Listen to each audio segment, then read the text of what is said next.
اعوذ باللہ من الشیطان الرجیم بسم اللہ الرحمن الرحیم اللہم صل علی سیدنا و نبینا و حبیبنا و شفیعنا و مولانا محمد و بارک وسلم وصلی علیہ الحمد للہ رب العالمین الحمد للہ الذی انزل القرآن وأمرنا بترتیلہ وتجویدہ حیث قال ورتل القرآن ترتیلا صدق اللہ العظیم۔ معزز ناظرین و سامعین، السلام علیکم ورحمۃ اللہ وبرکاتہ۔ پروگرام آئیے قرآن سیکھیں تجوید کے ساتھ، آپ کا میزبان محمد فرحان صدیقی آپ کے پسندیدہ پروگرام کے ساتھ حاضر خدمت ہے۔ معزز ناظرین اکرام، آج کے پروگرام کے پہلے حصے میں ہم سورۃ الکوثر، اس کا شان نزول، اس کا پس منظر، اس کا بیک گراؤنڈ یہ ذکر کریں گے۔ آپ جانتے ہیں کہ آج انشاءاللہ العزیز آج ہم سبق کی ابتدا کریں گے سورۃ الکوثر کی، لیکن اس سے پہلے سورۃ الکوثر کا شان نزول کہ کس وجہ سے یہ سورۃ الکوثر کا نزول ہوا، کیا وجہ بنی۔ ناظرین و سامعین، حضرت عبداللہ ابن عباس اور سیدنا انس رضی اللہ تعالی عنہ، ان کا یہ خیال ہے کہ یہ سورۃ الکوثر یہ مدنی ہے، یعنی مدینۃ المنورہ میں اس کا نزول ہوا، اور سیدنا امی عائشہ رضی اللہ تعالی عنہ اور سیدنا سعید ابن جبیر رضی اللہ تعالی عنہ اور دیگر صحابہ کی جماعت اس بات کی قائل ہے کہ سورۃ الکوثر یہ مکی صورت ہے۔ سورۃ الکوثر میں 3 آیات،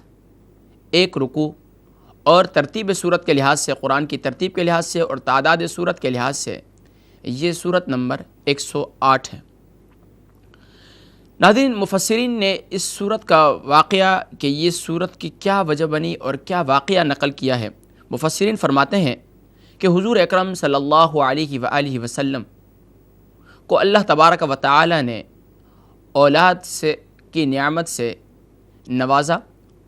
اور آپ کو بیٹیاں بھی عطا فرمائیں اور آپ کو بیٹے بھی عطا فرمائیں۔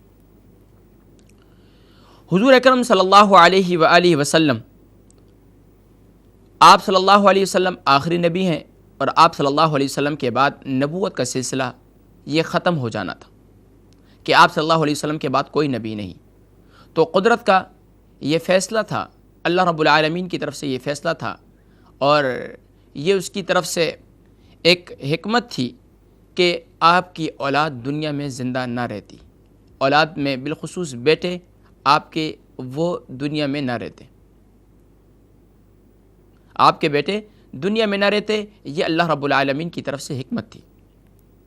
تو اللہ تبارک و تعالی نے حضور اکرم صلی اللہ علیہ وآلہ وسلم کے بیٹوں کا انتقال ہوا، سیدنا عبداللہ رضی اللہ تعالی، سیدنا قاسم رضی اللہ تعالی عنہ کا انتقال ہوا، تو حضور اکرم صلی اللہ علیہ وسلم غمگین ہوئے۔ پھر اس کے بعد سیدنا عبداللہ رضی اللہ تعالی عنہ کا انتقال ہوا، اور آپ ہی کے لیے طیب و طاہر کے القابات مشہور ہیں کہ سیدنا عبداللہ ہی کو طیب و طاہر کہا جاتا ہے۔ اور حضرت عبداللہ رضی اللہ تعالی عنہ کے انتقال کے بعد کفار و منافقین نے اس انداز سے حضور اکرم صلی اللہ علیہ وسلم کو تکلیف پہنچائی کہ وہ آپ صلی اللہ علیہ وسلم کے اس بیٹے کے انتقال کے بعد بہت خوش ہوئے، اتنے خوش ہوئے، اور یہ خبر آپ صلی اللہ علیہ وسلم کے چچا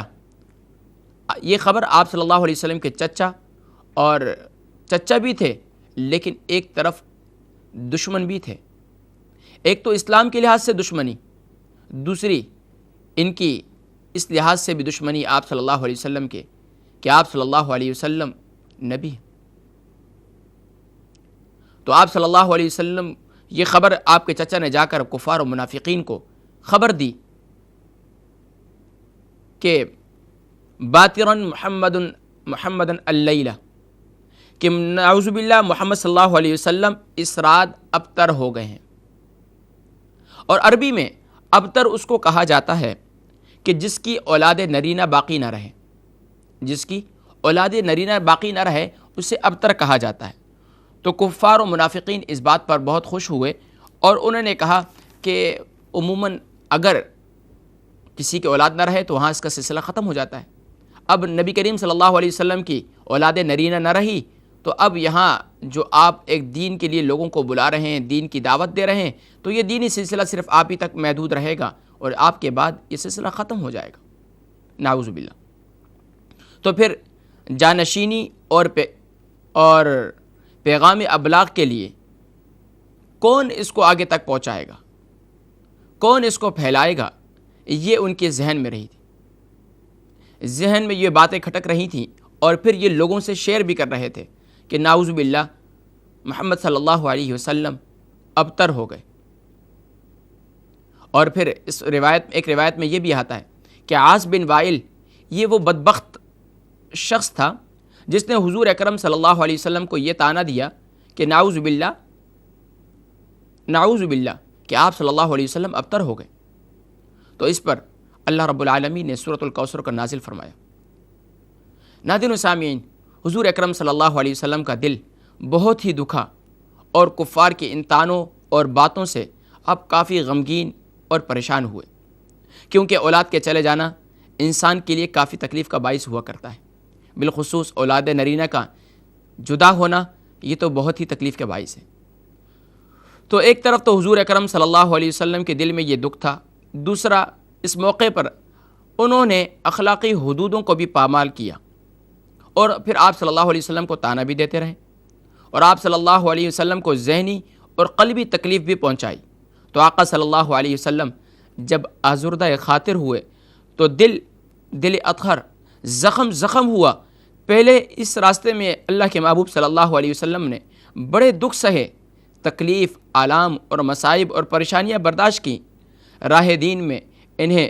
بدنی، ذہنی، قلبی تکالیف برداشت کرنا پڑی تھیں، کانٹے بھی چبائے گئے تھے، راستے میں کانٹے بھی ڈالے گئے تھے، راستوں میں گڑھے بھی کھودے گئے تھے، اوجڑیاں بھی ڈالی گئی تھیں،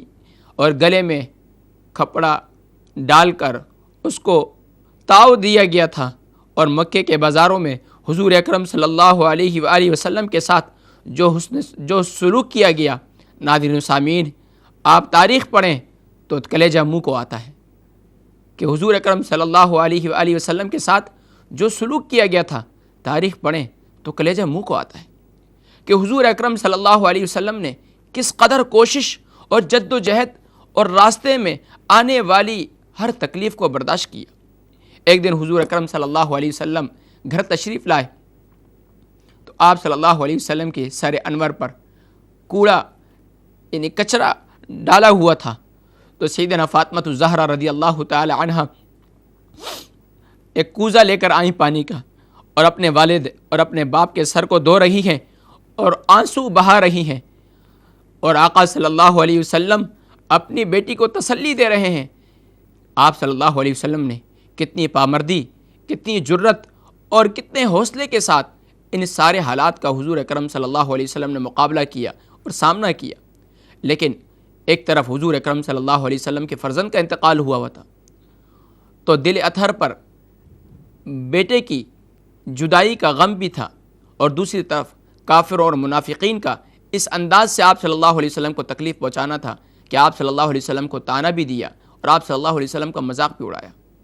اگر آج ہم دیکھیں ہمارے آج کے اس گئے گزرے معاشرے کے اندر بھی، اگر ہمارے کسی دشمن کے بھی کسی کے ہاں اس قسم کا واقعہ رونما ہو جائے تو ہم کہتے ہیں چلو 4 دن اس کے گزرنے دو، یہ غم کے دن ہے اس کے، پھر اس کے بعد سے دشمنی کر لیں گے۔ لیکن مکے کا کافر اتنے سخت دل تھے اور اتنے اسلام کے ساتھ دشمنی رکھنے والے تھے، معاندین تھے، کہ انہوں نے آپ صلی اللہ علیہ وسلم کو آپ صلی اللہ علیہ وسلم کے بیٹے کی رخصت پر انہوں نے خوشی بھی منائی، اور دوسری طرف آپ صلی اللہ علیہ وسلم کو طعنہ بھی دیا، آپ صلی اللہ علیہ وسلم کو نعوذ باللہ ان کا مذاق بھی اڑایا۔ لیکن آپ صلی اللہ علیہ وسلم کا جب دل بہت زیادہ دکھا تو جبریل امین وحی لے کر آپ صلی اللہ علیہ وسلم کے پاس حاضر ہوئے، اور قرآن کریم کی یہ پیاری صورت جسے سورۃ الکوثر کہا جاتا ہے، علماء نے اس کے متعدد اور بھی نام لکھے ہیں،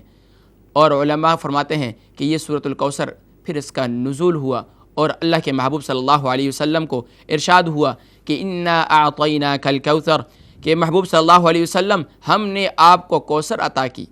اور اپنے محبوب اللہ رب العالمین نے اپنے محبوب پاک صلی اللہ علیہ وسلم کو اس انداز میں تسلی دی کہ انا اعطیناک الکوثر، کہ ہم نے آپ کو کوثر عطا کی۔ اور کوثر کے معنی علماء فرماتے ہیں اس کے بہت سے معنی ہیں۔ ایک اس کا جو معنی ہے وہ اولاد کثیر بھی ہے، وہ اولاد کثیر بھی ہے۔ کہتے ہیں کہ آپ صلی اللہ علیہ وسلم ابتر ہو گئے۔ اللہ رب العالمین ارشاد فرماتے ہیں فَصَلِّ لِرَبِّكَ وَانْحَرْ، پس آپ اپنے رب کی عبادت کیجئے اور قربانی کیجئے۔ إِنَّ شَانِئَكَ هُوَ الْأَبْتَرُ، بے شک آپ کے دشمن ہی ابتر ہوئے، وہی ابتر ہیں۔ ناظرین و سامعین، تاریخ اٹھائیے تو آپ کو کہیں بھی عاص بن وائل کے کوئی اولاد نہیں ملے گی۔ یہ وہی کہتے ہیں کہ آپ صلی اللہ علیہ وسلم کا نام و نشان نہیں رہے گا۔ ناظرین و سامعین، آپ صلی اللہ علیہ وسلم سے اللہ رب العالمین نے وعدہ کیا کہ یہ کہتے ہیں کہ آپ کا نام و نشان نہیں رہے گا۔ یاد رکھیں کہ میں آپ سے وعدہ کرتا ہوں کہ آپ کا نام باقی رہے گا، لیکن ان کا نام دنیا میں لینے والا کوئی نہیں ہوگا۔ اور آپ دیکھیے دنیا جہان کے جس حصے میں بھی آپ جائیں، آپ کو آپ صلی اللہ علیہ وسلم کی اولاد ملے گی، سید حضرات ملیں گے جو آپ صلی اللہ علیہ وسلم کی اولاد ہیں۔ تو ناظرین و سامعین، یہ سورت کا کچھ پس منظر اور اس کا کچھ گراؤنڈ تھا۔ سوچا کہ ناظرین و سامعین کو ان صورتوں کا، اور یہ ہمارا اس سبق میں ہم شامل بھی ہوا کرتا ہے، اور ہم اپنے پروگرام کے پہلے حصے میں ہر صورت کا شان نزول، اس کا پس منظر، اس کا بیک گراؤنڈ اسی لیے ذکر کیا کرتے ہیں تاکہ ان صورتوں کے پڑھتے وقت ان کی اہمیت، ان کی فضیلت اور ان سے محبت اور ان سے روحانیت اور ان سے برکات صحیح معنوں میں حاصل کر سکیں۔ ناظرین سامعین، آئیے اب ہم بلا توقف اپنے پروگرام کے دوسرے حصے یعنی آج کے سبق کی جانب بڑھتے ہیں۔ باوضو ہو جائیے، ٹی وی اسکرین کی جانب بڑے ہی ادب و احترام کے ساتھ اپنے قرآن کریم کھول لیجئے اور نوٹ بک اور پین بھی ساتھ میں رکھ لیجئے تاکہ آج کے سبق کے اہم پوائنٹ کو آپ نوٹ کر سکیں۔ تو ناظرین، آج کی ہم سورت جو ابتدا کریں گے وہ سورۃ الکوثر ہے، اور سورۃ الکوثر میں 3 آیات اور 1 رکوع ہے۔ تعداد سورت کے لحاظ سے سورت نمبر 108 ہے۔ آئیے تعوذ اور تسمیہ پڑھتے ہوئے آج کے سبق کی ابتدا کرتے ہیں۔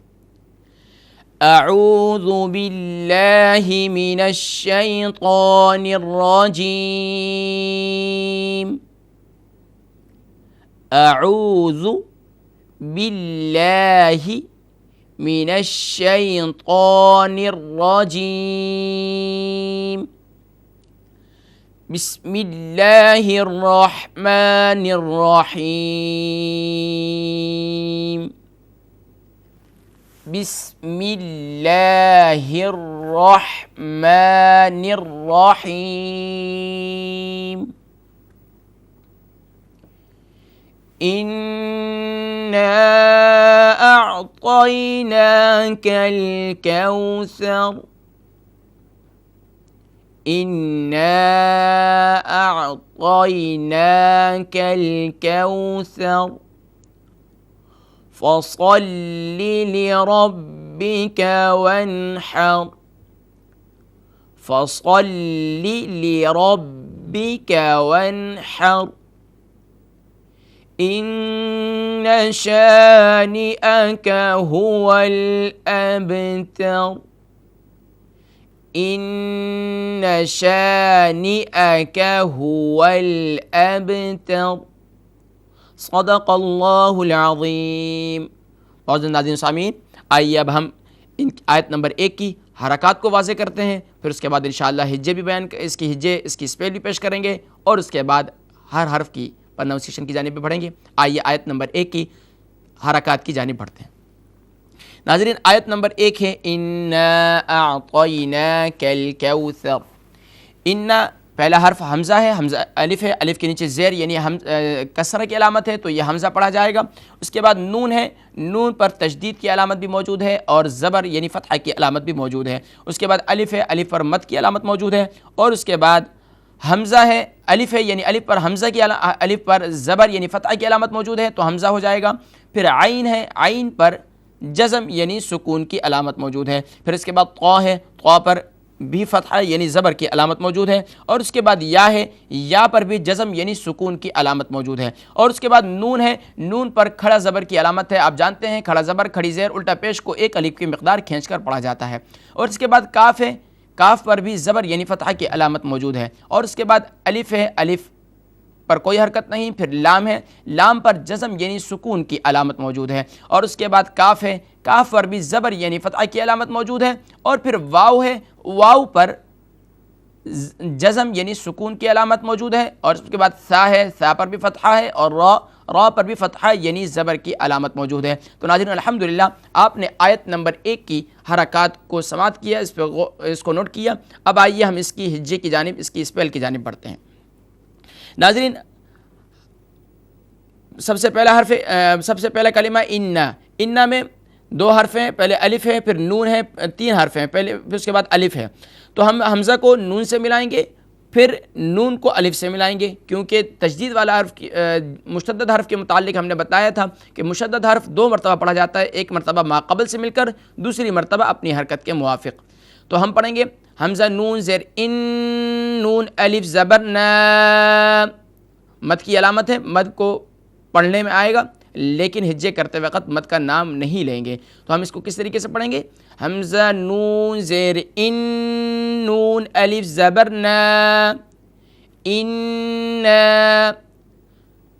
پھر حمزہ کو عین سے ملائیں گے، حمزہ عین زبر اع، طا یا زبر طی، اعطی، نون کھڑا زبر نا، اعطینا، کاف لام زبر کل، اعطیناکل، کاف واو زبر کو، اعطیناک الکو،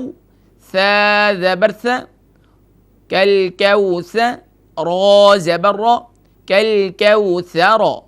را موقوفاً علیہ یعنی جس حرف پر وقف کیا جاتا ہے اسے موقوفاً علیہ کہتے ہیں، تو را پر زبر یعنی فتحہ کی علامت موجود ہے، تو ہم آگے فل اسٹاپ کی علامت موجود ہے، تو ہم یہاں را کو ساکن کر دیں گے، تو کالکوثر سے کالکوثر ہو جائے گا۔ تو پوری آیت بنے گی انا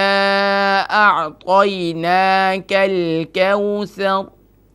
ناظرین آیت نمبر 2 کی جانب بڑھیں گے، لیکن یہاں ہم چلتے ہیں ایک بریک کی جانب، اور بریک سے واپسی پر انشاءاللہ العزیز ہم باقاعدہ آیت نمبر 2 اس کی وضاحت بھی کریں گے، اور پھر آیت نمبر 2 کو صحیح معنوں میں اس کی حرکات، اس کی اسپیل اور اس کی ہجے کی جانب بھی بڑھیں گے۔ لیکن یہاں ہم چلتے ہیں ایک بریک کی جانب، اور اس امید کے ساتھ کہ آپ اپنی پریکٹس جاری رکھیں گے۔ ملتے ہیں ایک بریک کے بعد۔ السلام علیکم ورحمۃ اللہ وبرکاتہ۔